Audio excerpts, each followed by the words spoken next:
Bueno, hoy voy a presentar la reseña del texto Cuentos de Baluna, el cual fue publicado en 1989.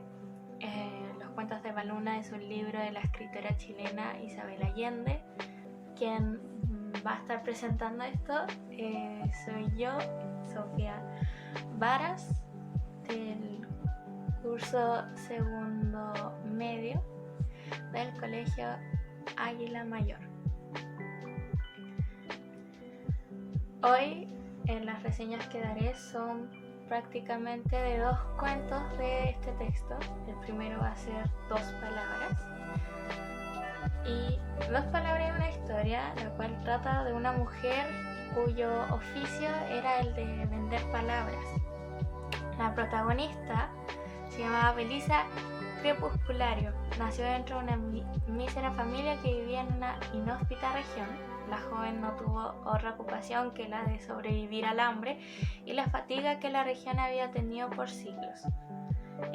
Uno de esos días, cuando iba a tomar el baño en un río, vio un papel que tenía palabras. Le preguntó a un caballero que estaba en ese mismo río sobre qué era eso. Él le respondió que era un periódico, pero sin sorpresa alguna de su falta de conocimiento acerca de eso, y que justamente lo que ella estaba viendo era una publicación de una noticia deportiva. Belisa eso le sorprendió tanto, el hecho de que cualquier persona pudiera hablar o escribir palabras, y más que estuvieran en un papel. Entonces se entusiasmó demasiado y fue donde el sacerdote del pueblo para que le enseñara a leer y a escribir. De igual forma se compró un diccionario con el dinero restante de lo que le pagó al sacerdote. Una vez que ella empezó a aprender a leer y escribir, vendía las palabras a las personas del pueblo. Dependiendo de lo que el cliente quería, ella cobraba. Por cada 50 centavos que la gente gastaba, ella le regalaba una palabra secreta. Por un día, la vino a buscar un mulato que prácticamente se la llevó sin explicación. La llevó con su coronel, que descansaba en una hamaca colgada entre dos árboles. Cuando él le dirigió la palabra, ella notó que él no era tan fuerte como el título que llevaba. Lo que el coronel le pidió fue que le preparara un discurso, ya que él quería ser presidente. Entonces Belisa se dedicó a preparar lo antes solicitado. Lo hizo con mucha precaución para que pudiera cautivar a los seguidores. Finalmente lo leyó, para que el coronel lo aprendiera, cobrándole un peso por el trabajo realizado. Esto conlleva dos palabras secretas para el coronel: cautivar público en general cada lugar que iba. Pero las dos palabras secretas de Belisa no podía dejarlas a un lado en ningún momento, ni durante el discurso, ni en su reposo, ni en sus sueños. Finalmente, el mulato tuvo que buscarla nuevamente, ya que a pesar de los logros obtenidos por el discurso, el coronel cada vez estaba más débil por las dos palabras. Al llegar Belisa y mirarlo, se tranquilizó, tras ella poner su mano sobre él. El cuento, desde mi opinión, enseña la importancia de saber leer y escribir para uno prepararse para la vida cotidiana. En el caso de Belisa, ella pudo obtener trabajo, sacándole provecho a lo que la diferenciaba de muchos otros: leer y escribir. Por otro lado, podemos ver el poder que ejercen las palabras. Pueden producir logros, pero también pueden discriminar y dañar a las personas. El poder positivo de las palabras lo podemos observar cuando el coronel va diciendo su discurso por los pueblos y ganando seguidores. Ahora bien, hay bastantes cosas y detalles que surgen durante este cuento que nos hacen viajar en cierta forma a través del tiempo e imaginarnos cómo sería estar en un mundo en el cual la mayoría de la gente no sabe ni leer ni escribir, y una persona que sabe tanto puede llegar hasta vender palabras. algo que, siendo sincera, antes de leer esto no lo sabía, no sabía que alguien podía vender palabras, pero el texto me enseñó que sí. Los personajes principales de este cuento es Belisa Crepusculario, también tenemos al coronel y al mulato. Estos tres personajes son los que más se nombran, y de ahí algunos personajes secundarios como serían los clientes o el caballero al cual le preguntó. El siguiente cuento del cual voy a hablar va a ser De barros estamos hechos. En esta historia, la autora Isabel Allende plasma la historia de un periodista que debe cubrir la historia de un desastre natural que arrasó con todo un pueblo. En este trabajo descubre, sin embargo, la pequeña figura de una niña atrapada en los escombros, junto a quien permanece hasta el desenlace final.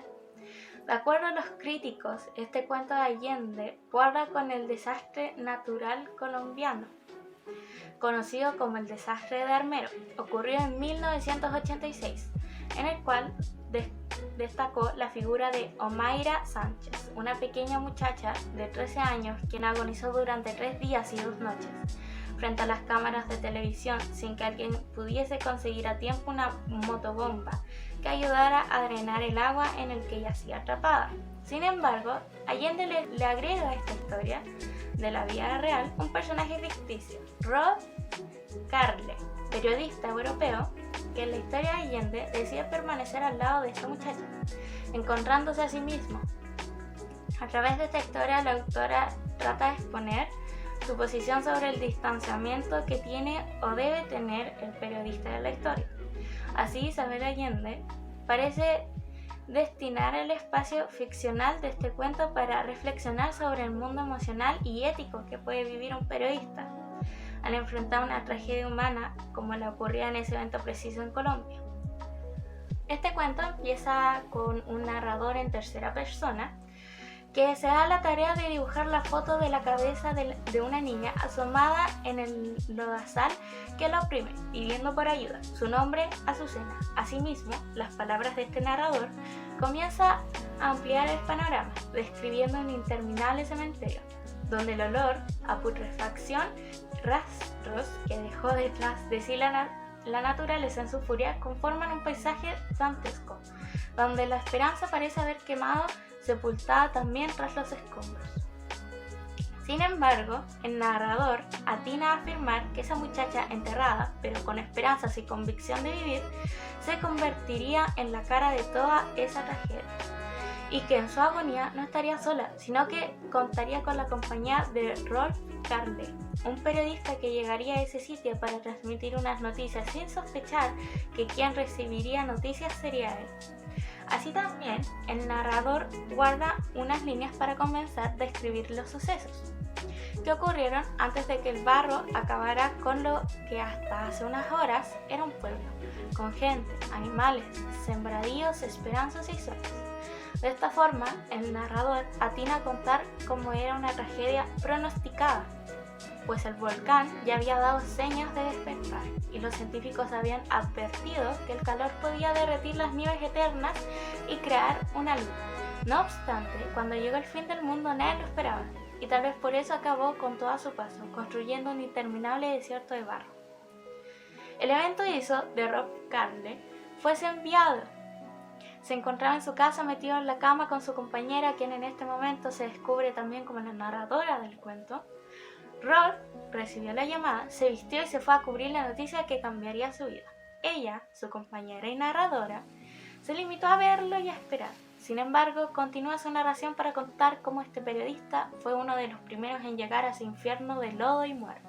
Igualmente, este narrador contará cómo Rolf Karle fue convertido por esa cara que apenas sobresalía del barro, la cual lo convirtió en alguien que pudo escribir una excelente noticia debido a eso, con la firme convicción de continuar con la vida. También contará cómo fueron en vano todos los intentos de salvación por parte de los socorristas y de este periodista que intentaron en vano arrancarle al barro esta vida.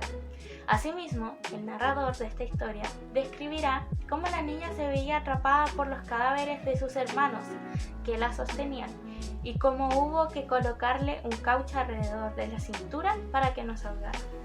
En esta narración también tendrá lugar la lucha de este periodista y su compañera para encontrar una motobomba que permitiera sacar el agua de donde se hundía para poder retirar los escombros, y cómo no hubo poder humano que lo encontrara antes de su muerte. De igual forma, la narradora comentará cómo en su afán de librarla de los miedos que esta niña pudo estar sintiendo, Rolf Karle se enfrentó con los suyos propios, destapando un foso de dolor enterrado por más de 30 años. Cuando Azucena murió y se le permitió hundirse en el fango que nunca la devolvió, Rolf Karle estaba ya hundido en el suyo, en un viaje interno que había comenzado en la madrugada, en la vigilia con Azucena, pero que no se sabía cuándo terminaría. Mientras tanto, a su compañera y narradora de esta historia solo le quedaba esperar a que en serio regresara, a que su alma volviera. En mi opinión, el segundo texto nos hace ver cómo Isabel Allende tiene un talento increíble a la hora de escribir sobre sucesos o acontecimientos de la vida real, en este caso una tragedia que, como acabo de decir, sucedió en Colombia. Encuentro que para una escritora escribir sobre algo tan real y tan trágico y tan fuerte para el mundo y tratar de plasmarlo de alguna otra forma, demuestra su talento y convicción respecto a que quiere marcar una diferencia, porque siendo sincera, de otros textos que he leído, siento que la forma en la que Isabel Allende interpreta las cosas o cómo las narra es tan único que hace que uno pueda imaginárselo con mucha facilidad, no hay que pensar tanto y la comprensión se hace mucho más fácil debido a que la forma en la que ella narra las cosas en sus textos es de verdad increíble, en mi opinión personal. Y los personajes principales de este cuento vendrían siendo Rolf Karle, el periodista, claramente su compañera, que vendría siendo un narrador, y aquella niña que le cambió la vida al periodista, llamada Azucena. Bueno, con eso podemos finalizar esta reseña hacia el texto Cuentos de Eva Luna.